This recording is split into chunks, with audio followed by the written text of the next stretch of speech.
BRS working president KTR కీలక నిర్ణయం తీసుకున్నారు. కాంగ్రెస్ ప్రభుత్వంపై తెలంగాణ గవర్నర్ కు ఫిర్యాదు చేయాలని డిసైడ్ అయ్యారు. ఇందులో భాగంగానే ఇవాళ బీఆర్ఎస్ వర్కింగ్ ప్రెసిడెంట్ కేటీఆర్ నేతృత్వంలో ఆ పార్టీ నేతలు మధ్యాహ్నం రాష్ట్ర గవర్నర్ ను కలవనున్నారు.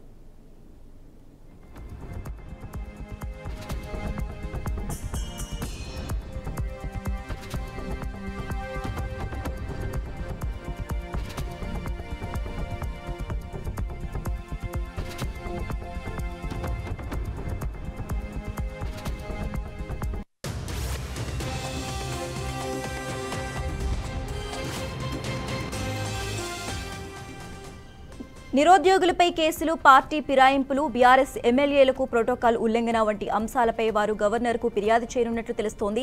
తెలంగాణ రాష్ట్రంలో శాంతి భద్రతల పరిస్థితిపైన చర్చిస్తారని సమాచారం. కాగా పార్టీ ఫిరాయింపులు, బీఆర్ఎస్ ఎమ్మెల్యేలకు ప్రోటోకాల్ ఉల్లంఘన వంటి అంశాలపై ఇప్పటికే తెలంగాణ స్పీకర్ మధుసూదనాచారికి ఫిర్యాదు చేశారు బీఆర్ఎస్ ఎమ్మెల్యేలు, ఎమ్మెల్సీలు.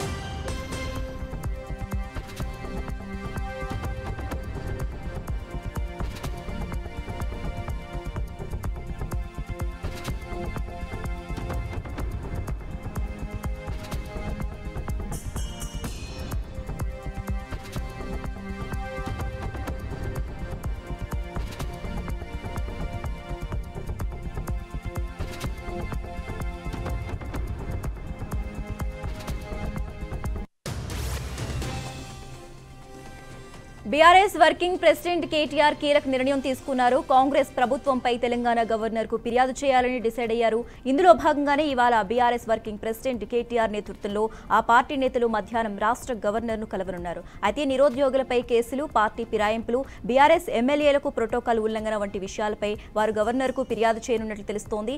తెలంగాణ రాష్ట్రంలో శాంతి భద్రతల పరిస్థితిపైన చర్చిస్తారని సమాచారం. కాగా పార్టీ ఫిరాయింపులు, బీఆర్ఎస్ ఎమ్మెల్యేలకు ప్రోటోకాల్ ఉల్లంఘన వంటి విషయాలపై ఇప్పటికే తెలంగాణ స్పీకర్ మధుసూదనాచారికి ఫిర్యాదు చేశారు బీఆర్ఎస్ ఎమ్మెల్యేలు, ఎమ్మెల్సీలు. ఇక ఇదే అంశానికి సంబంధించి మరింత సమాచారం మా ప్రతినిధి భాస్కర్ ఫోన్ ద్వారా అందిస్తారు. భాస్కర్, శశిరేఖ, ఇప్పుడే ఎంత బీఆర్ఎస్ ప్రభుత్వం సంబంధించి గత 10 రోజుల్లో ఎంత అభివృద్ధి చేసిన, నిరుద్యోగులను ఉద్యోగాలు ఇచ్చిన ఈ కాంగ్రెస్ ప్రభుత్వం వచ్చిన తర్వాత పూర్తి స్థాయిలో నిరుద్యోగులని చాలా విస్మరించి నిరుద్యోగులను కేసులు పెట్టి కోట్ల పాలు చేస్తుందని చెప్పేసి ఇలా టీఆర్ఎస్ ఎమ్మెల్యేలు, ఎమ్మెల్సీలు ఉన్నటువంటి ప్రస్తుతం ఉన్నటువంటి ప్రజాప్రతినిధులు మొత్తం ఇలా గవర్నర్ కలిసే అవకాశం ఉంది. ఎందుకంటే గవర్నర్ కలిసి ప్రభుత్వం చేసినటువంటి అరాచకాలు కావచ్చు, కేసులు కావచ్చు, నిరుద్యోగులు ఇబ్బంది పెట్టే ప్రయత్నం కావచ్చు, అనేక శాంతి భద్రతల పరిరక్షణ పూర్తిగా విస్మరించిపోయింది. ప్రభుత్వం మొత్తం పూర్తిగా వన్ సైడ్ చేస్తున్న పరిస్థితి కాంగ్రెస్ ప్రభుత్వానికి చాలా గడ్డు కాలం ఉంది. ఎందుకంటే అనేక సంక్షేమ పథకాలు, 6 గ్యారంటీల పథకాలు కావచ్చు, పూర్తిస్థాయిలో కూడా ఎక్కడ అమలు కావచ్చు, ఇట్లాంటి అంశాలన్నీ కూడా ఇవాళ గవర్నర్ కు కలిసి ఒక లేఖ పూరితంగా ఇచ్చే అవకాశం ఉంది. ఎందుకంటే ఇప్పటికే గవర్నర్ టైం తీస్తున్నారు. ఇలా కేటీఆర్, హరీష్ రావు,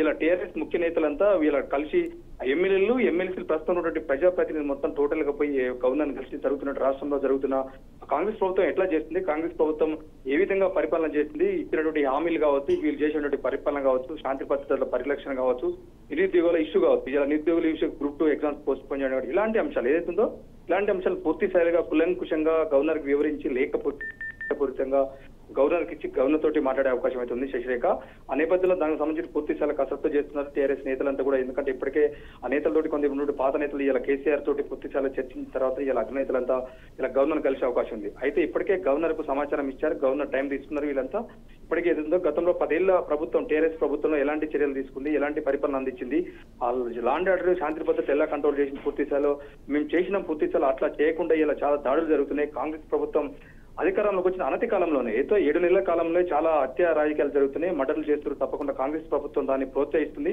ఇలాంటి హత్య రాజకీయాలన్నీ నిర్మూలించాలి, కఠినంగా తీవ్రంగా ఖండించాలి. తప్పకుండా ఈ విషయాలన్నీ కూడా పూర్తి స్థాయిలో గవర్నర్ తోటి చర్చించడానికి కోసం ఇలా టీఆర్ఎస్ పార్టీ మాత్రం ఇలా కంకణమైన పరిస్థితి. అయితే ఆ నేపథ్యంలో ఇలా కసరత్తు చేస్తున్నారు. ఆ ప్రయత్నంలో ఇలా టీఆర్ఎస్ నేతలంతా కలిసికట్టుగా గవర్నర్ కలిసే అవకాశం అవుతుంది. Shashirekha. Okay, right, thanks for update Bhaskar.